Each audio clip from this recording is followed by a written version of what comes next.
Hi friends, good evening, नमस्कार। कैसे हैं आप? आई होप आप सब बहुत अच्छे होंगे। दोस्तों, फिर से एक बार आपका अपने चैनल टेक्नोलॉजी बहुत बहुत स्वागत है, बहुत बहुत अभिनंदन है। और दोस्तों, आज के वीडियो में बात करूंगा दो चीज़ों के बारे में। एक तो है कि अगर आप सीटेट क्वालिफाई कर लेते हैं या ऑलरेडी कर चुके हैं तो कहाँ कहाँ पे आप टीचर की वैकेंसी आने पे अप्लाई कर सकते हैं।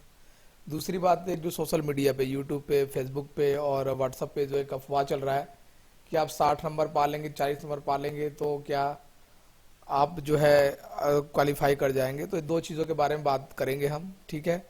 तो आप अंत तक देखें और बातों को थोड़ी समझने की कोशिश करें, क्योंकि क्या होता है कभी कभी अधूरा सुन लेते हैं या फिर और जाके कुछ और कमेंट करते हैं। तो दोनों चीज़ों को पूरा देखें और समझने की कोशिश करें कि क्या है।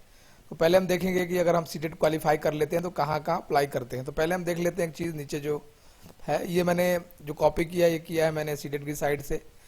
तो जो according to CBSE application affiliation law है 53, उसके अकॉर्डिंग ये कहा गया है मार्च 6 2012 के बाद कि अगर जहाँ भी सीबीएसई से अफिलिएशन है, ठीक है, वहाँ पे आपके पास पढ़ाने के लिए सीटेट होना चाहिए। देख रहे हैं, मैंने अभी डार्क किया हुआ है कि March 6 2012 to teach class 1 to 8 in the school affiliated to the CBSE shall be qualify pass the central teacher L B test conducted by CBSE. ठीक है, यानी जो भी स्कूल सीबीएसई से एफिलेटेड है वहाँ पे अगर आप टीचिंग करना चाहते हैं, पढ़ाना चाहते हैं, तो आपके पास सीटेट होना चाहिए। पहली चीज़ तो ये है, ये बात समझ गए आप। अब दूसरी चीज़, मतलब किसी भी अगर स्कूल में आप पढ़ाना चाहते हैं जो सीबीएसई से एफिलेटेड है तो आपके पास सीटेट होना अनिवार्य है। दूसरी चीज़ क्या है कि अब कहाँ कहाँ अप्लाई कर सकते हैं, तो देखते हैं, आ जाए ऊपर। देखिए, मैं बनाया CTET qualify candidate can apply eight. तो ये कर सकते हैं केवीएस में, यानी केंद्रीय विद्यालय संगठन में। एनवीएस यानी नवोदय विद्यालय संगठन है, वहाँ पे कर सकते हैं आप। सेंट्रल तिब्बतियन स्कूल्स हैं, वहाँ कर सकते हैं। आर्मी स्कूल हो गया, सेंट्रल स्कूल हो गया, वहाँ कर सकते हैं। And schools under the administrative control of UTs of Chandigarh, जैसे चंडीगढ़ हो गया, दिल्ली हो गया। दिल्ली में तो आपको डीएसएसबी हो गई या एमसीडी हो गई, वैकेंसी निकालती है, तो वहाँ पे भी केवल सीटेट जो कैंडिडेट क्वालिफाई हैं वही भर सकते हैं। जैसे चंडीगढ़ में अभी थोड़ी देर पहले जेबीटी, जिसे यूपी में बीटीसी कहते हैं, उसकी वैकेंसी आई हुई थी प्राइमरी की, तो वहाँ पे भी केवल आपके सीटेट क्वालिफाई कैंडिडेट भी भर सकते हैं। दादर नगर हवेली हो गया, दमन दीव हो गया, अंडमान निकोबार आइसलैंड हो गया, लक्षद्वीप हो गया, यानी जो भी यूटी है वहाँ पे केवल और केवल सीटेट क्वालिफाई कैंडिडेट ही अप्लाई कर सकते हैं। अगला देखते हैं, एट अनएडेड प्राइवेट स्कूल्स विच में consider teacher on the basis of CTET score. और जो अनएडेड प्राइवेट स्कूल है वहाँ पे भी सीटेट जो पास है उनको कंसिडर किया जाता है, किया जाएगा, ऐसा कहना है। और state government can also consider CTET score for the recruitment of teacher if decided not to conduct the state. यही कहना है कि अगर कोई स्टेट है वो टेट करवाना नहीं चाहता है तो सीटेट के बेस पे भी वो अपने यहाँ लोगों को रख सकता है, मतलब वैकेंसी में शामिल कर सकता है। अगर आपने 1-2 महीने पहले की न्यूज़ पढ़ी होगी तो जो एचआरडी मिनिस्टर हमारे हैं माननीय प्रकाश जावड़ेकर जी ने, तो उन्होंने कहा था कि चूंकि सेंटर भी है वो ग्रांट देता है, तो हम इसे विचार करें कि क्यों ना स्टेट में भी सीटेट को शामिल किया जाए। जो ठीक है, तो सब कुछ सही रहा तो हो सकता है कि जैसे बीएड को प्राइमरी में शामिल किया गया है, वैसे हो सकता है कि आने वाले दिनों में स्टेट में भी सीटेट को शामिल कर दिया, लेकिन फिलहाल ऐसा स्टेट्स में नहीं है, तो संभावना बन रही है कि हो सकता है में भी हो जाए। ठीक है, पहला क्वेश्चन तो ये था, आपका हो गया। अब दूसरे पे आप आते हैं, जो अफवाह चल रही है कि आप 60 नंबर और 40 नंबर पे क्वालिफाई कर जाएंगे, उस पे हम आते हैं। ठीक है, तो पहले मैं एक न्यूज़ दिखाता हूँ। यह है बिहार का, जो 2017 में हुआ था। वहाँ पे क्या था, एक प्रश्न गलत था, ठीक है, क्वेश्चन गलत था।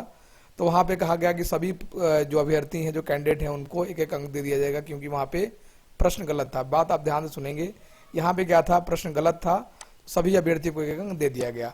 दूसरी, अगर आपने अभी यूपी टेट का एग्जाम हुआ है, अगर आप उसे फॉलो कर रहे हो तो पता होगा वहाँ पे कुछ ऐसे प्रश्न थे जिनके 2-2 आंसर थे। तो क्या किया, मान लीजिए किसी प्रश्न का ए और बी दोनों आंसर सही है, तो जिन्होंने ए और बी दोनों आंसर सही किया था उनको अंक दे दिए गए। ठीक है, अभी वहाँ पे केस भी चल रहा है इस मैटर को लेके। तीसरी बात क्या होती है कि मान लीजिए कि कोई प्रश्न गलत है और लगता है कि उन्हें हटा देना चाहिए, तो वो प्रश्न हटा दिया जाता है। जैसे अभी नेट, यूजीसी नेट जो था अभी एनटीए नेट हो गया है, वहाँ पे एक प्रश्न को डिलीट कर दिया गया, ठीक है, या समान अंक दे दिया। तो 3 स्थितियाँ, इसको हम समझे एग्जाम्पल के थ्रू। तो मान लीजिए एक कैंडिडेट है जिसके हैं पहले से 89 मार्क्स, ठीक है, और जैसे बिहार में हुआ कि वहाँ पे क्या किया गया, एक प्रश्न गलत था तो सबको एक एक नंबर दे दिए गए।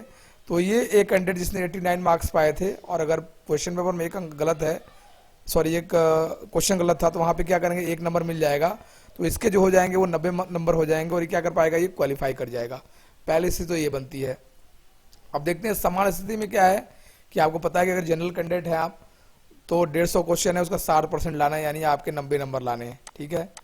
और मान लीजिए जो मैं बताया कंडीशन की, अगर क्वेश्चन डिलीट कर दिए जाते हैं, मान लीजिए मैं मान लेता हूँ जो 2018 का सीटेट हुआ उसमें मान लेता हूँ मैं कि 2 प्रश्न गलत हैं, तो 2 प्रश्न सीटेट ने किया कि हम हटा देते हैं, बोनस ना देके उसको हटा देते हैं, तो उन्होंने क्वेश्चन रख दिए 148। अब आपको लाना होगा 148 का 60%, ठीक है। तो अगर आप इसका निकालेंगे तो आएगा 88.8, यानी राउंड फिगर माने तो 89 हो जाएगा।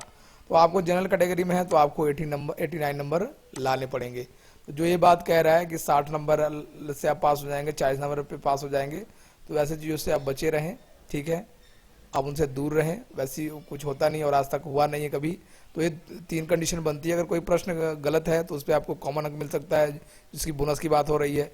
प्रश्न डिलीट होगा तो जितने प्रश्न डिलीट हो गए उस पर 60% आपको मिल जाएगा, 60%, 55% जो भी है वो आपका बन जाएगा। ये कंडीशन बनती है आपकी।